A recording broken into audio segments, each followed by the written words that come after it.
E o Dona Sônia ele tem uma história que. Tinha uma história que você pode ler quase que diariamente nas notícias assim, policiais, jornais, umas coisas semelhantes àquilo, né? E o grande barato do filme é como você escolheu contar uma história dessa, né? E eu queria que você falasse um pouco desse processo, assim, o que veio primeiro ali. Você teve algum contato? Essa história é inspirada em alguma história que realmente aconteceu, uma história que você criou?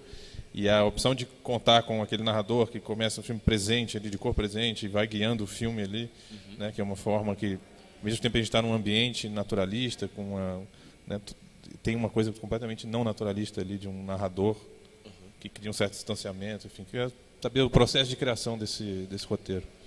O roteiro nasce mais ou menos.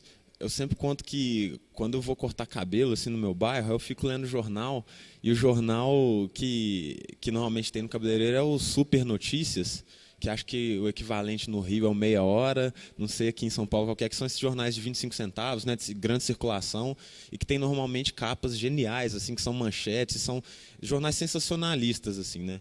Então, até o próprio título Dona Sônia pediu uma arma para o seu vizinho Alcides tem a ideia de emular uma manchete assim de jornal, e nasceu um pouco dessa ideia de refletir acerca da representação da violência no Brasil, que passa tanto por esse jornal impresso, mas também passa pelo Datena, passa por todas as maneiras de representar a violência. Eu queria um pouco contar uma história de uma personagem que eu vejo muito assim, nesses casos de violência, quando tem reportagem na televisão, me parece que sempre tanto os jornais que estão dentro de uma instituição assim chegam diante do tema ou chegam diante das pessoas com uma ideia já pronta acerca do que querem fazer. Eu já trabalhei um tempo como editor, assim, já editei matérias de jornal, e é muito montado para esquematizar frases, esquematizar ideias que já estão um pouco anteriores à pessoa. E no meu caso eu queria discutir um pouco como que o cinema pode, de certa forma, debater isso, discutir isso, colocar isso um pouco em crise. E aí entra essa figura desse personagem que é uma espécie de documentarista no início. Hoje eu já vejo ele quase como um fantasma, assim, mas ele é uma representação, talvez, desse cara que vai de encontro para propiciar, de fato, é ele quem diz onde está o assassino, para propiciar um evento para quase que confirmar suas próprias ideias ou ver, de certa forma, o sangue escorrer de alguma maneira, só que quando a coisa de fato acontece, ela é muito mais complexa, né? Ela envolve outros sentimentos, ela envolve uma questão de memória, e ela envolve inclusive uma violência que se mistura nesse filme com religião, que era uma coisa que não tinha no roteiro, é uma coisa que os personagens, a Dona Sônia, a Dona Ruth, né, que é quem faz a Dona Sônia, trouxe, que aí para mim tornou a coisa ainda mais complexa. A questão da religião, a questão de uma certa redenção que existe ali no final a partir de um ato que é super violento, né? E eu vejo no seu filme assim, um trabalho muito sofisticado do roteiro, né, nessa construção mesmo dos personagens, né, até nos que falam, o que falam, os que não falam. Né? E aí eu queria que você falasse dessa atriz, né, da Dona Ruth, porque ela é muito expressiva, né, ela é atriz de formação, é não atriz. Fala um pouco como que foi esse trabalho com elas. Então, quando eu estava pesquisando para saber quem ia ser a atriz do filme, minha mãe tem um trabalho lá em Belo Horizonte, chama Associação Movimento, que é frequentado por adultos, idosos, assim, jovens, várias pessoas, mas tem um trabalho muito forte, principalmente com idosos, assim, grupos que fazem tiara e tal. Aí quando eu fui, estava pesquisando o filme, eu talvez pensei em chamar uma atriz, vi umas possibilidades de pessoas em Belo Horizonte, atrizes que fossem mais velhas, assim, mas eu quis experimentar ver essa coisa de não atores, assim, pessoas que não tinham trabalhado com cinema. Aí fiz entrevista com várias pessoas lá. Aí uma das pessoas foi a Dona Ruth, que não quis fazer o filme de início. Aí eu pensei, putz, mas eu olhei e falei, é a Dona Sônia, assim, aquele rosto, né, aquela coisa. E aí fui, depois, assim, insisti um pouco mais com ela. E aí tem uma coisa curiosa, que esse filme é o primeiro filme que ela viu na vida. E o primeiro filme que ela viu no cinema, claro. E é uma coisa estranha isso. Para mim é um fato completamente bizarro. Eu fui descobrir depois, eu fui descobrir na primeira sessão. E aí na sessão que teve de estreia, ela assistiu o filme e ria até, assim, adorava ficar vendo ela na tela.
E o filme ele tem alguns elementos que são, assim, pode dizer, fantásticos, não realistas, né?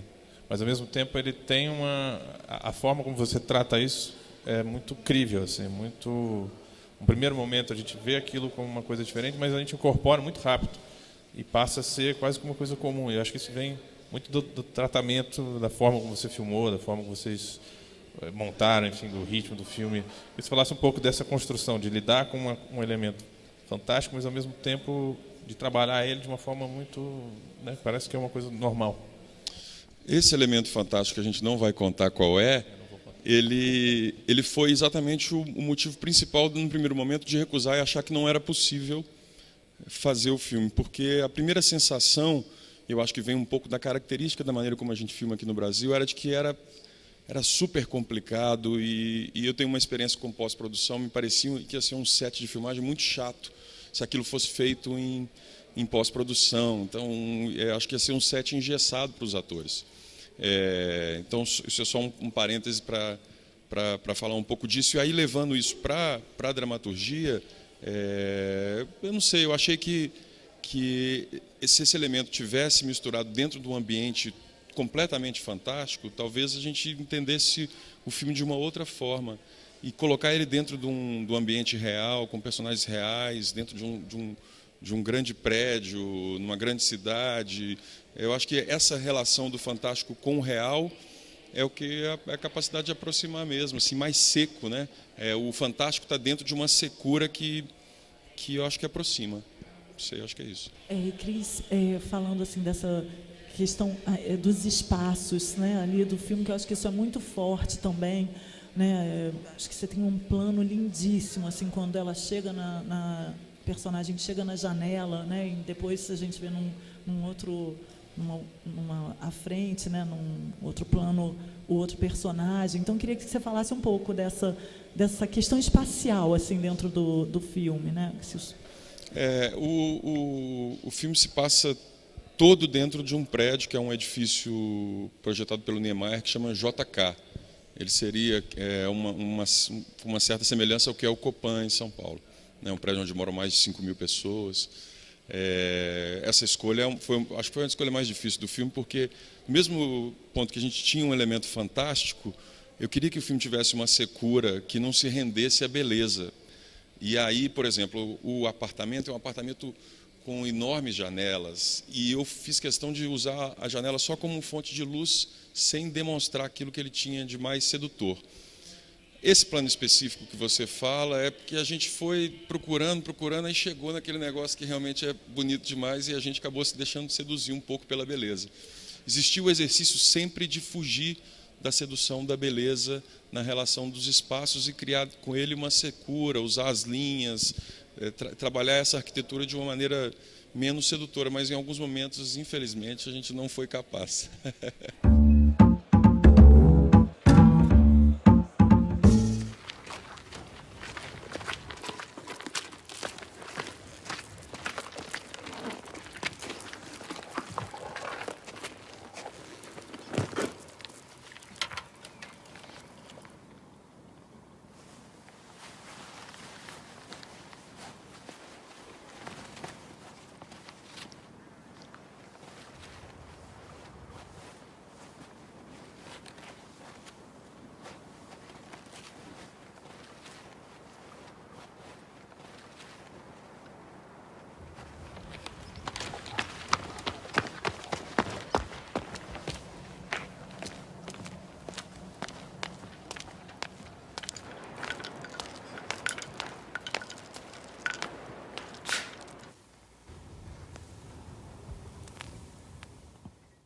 Eu achei seu filme sensacional, sou Obrigada. fãzaço do filme.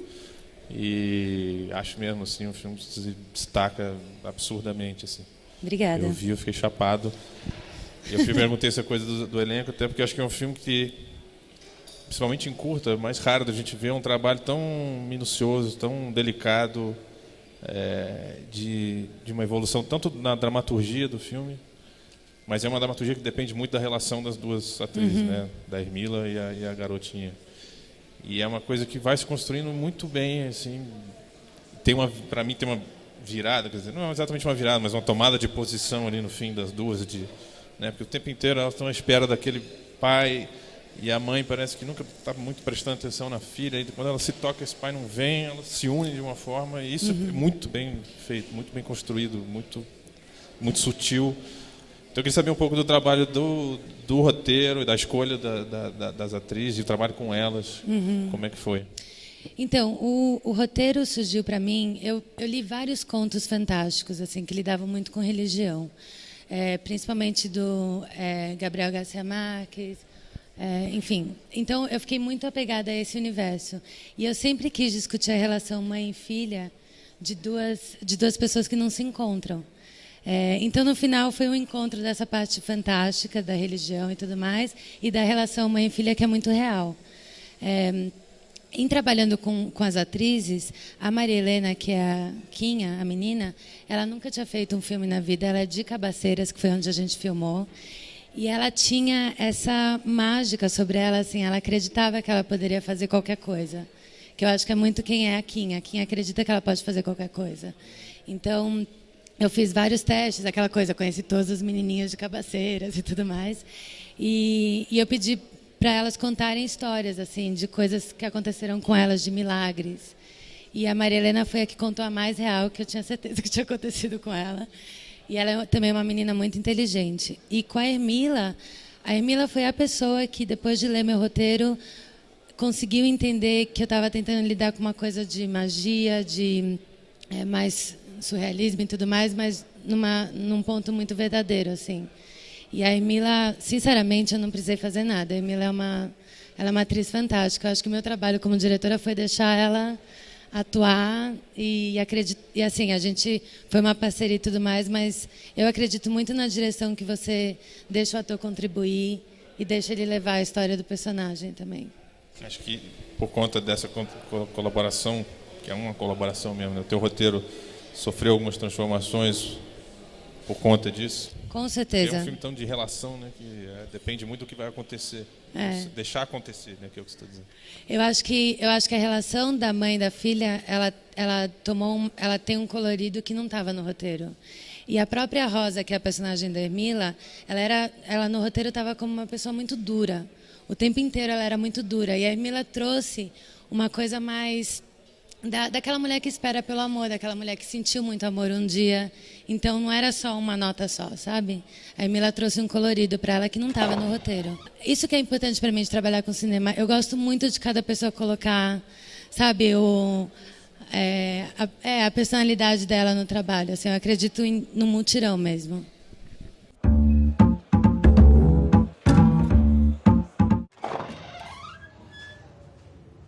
Desculpa o atraso. É que eu vim de ônibus.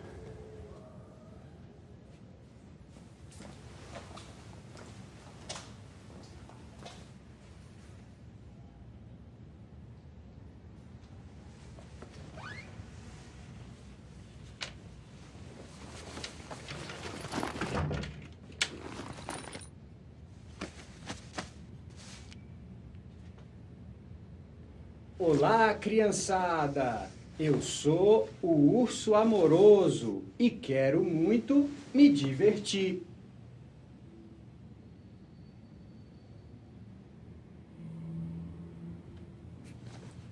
Onde é que tem uma tomada? Quê? Onde é que tem uma tomada? Ali.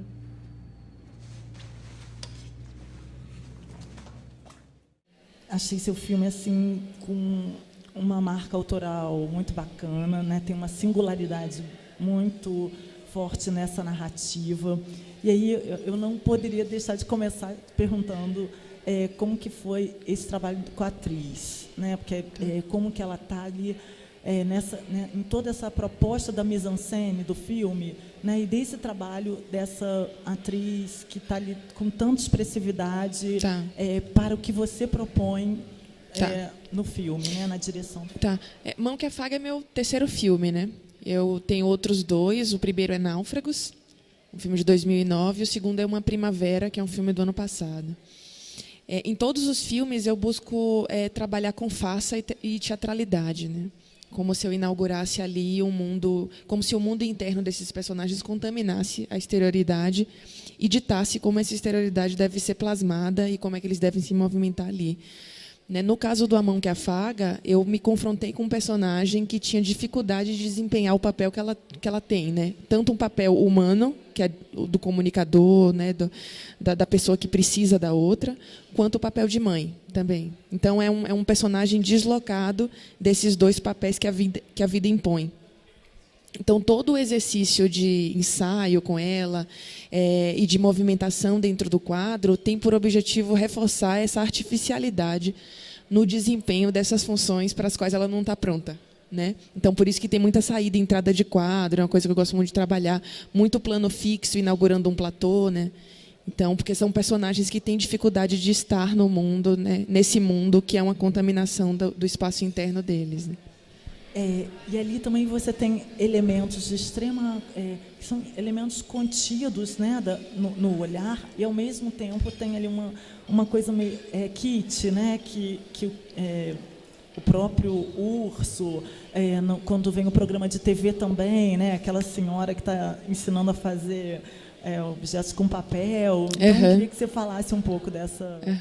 Eu acho que faz muito parte do trabalho com o facesco, né? Que são coisas que estão ali de uma forma deslocada para quem vê, mas para quem vive, os personagens que estão ali, eles se configuram como tragédia. Né?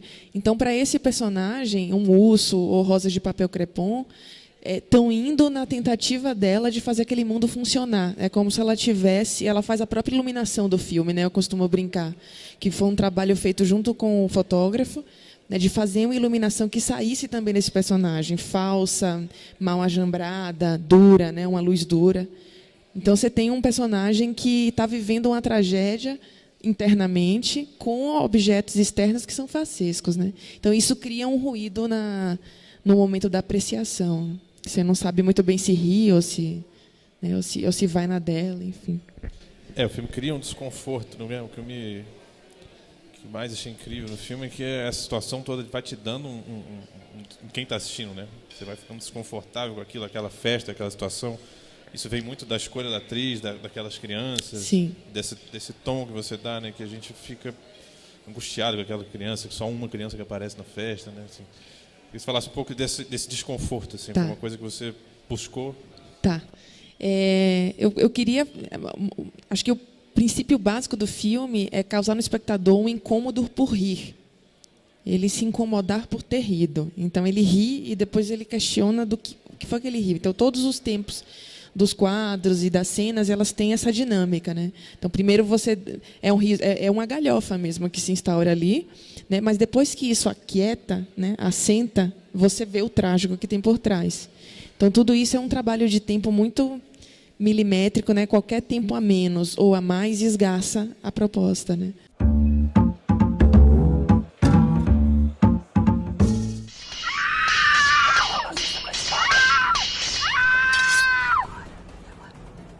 Ele matou o Capitão Hegel com um só golpe. Uau, que bom. Agora ele está desamarrando ela.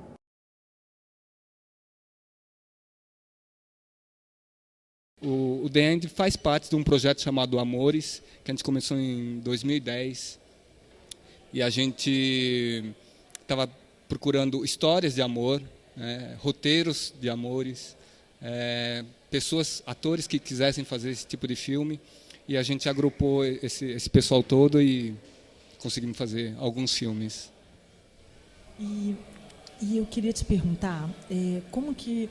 Você fez um filme que tem 4 minutos, né? Um filme que eu diria que tem até uma narrativa simples por ser um plano sequência, mas ele traz 1000 questões para a gente debater.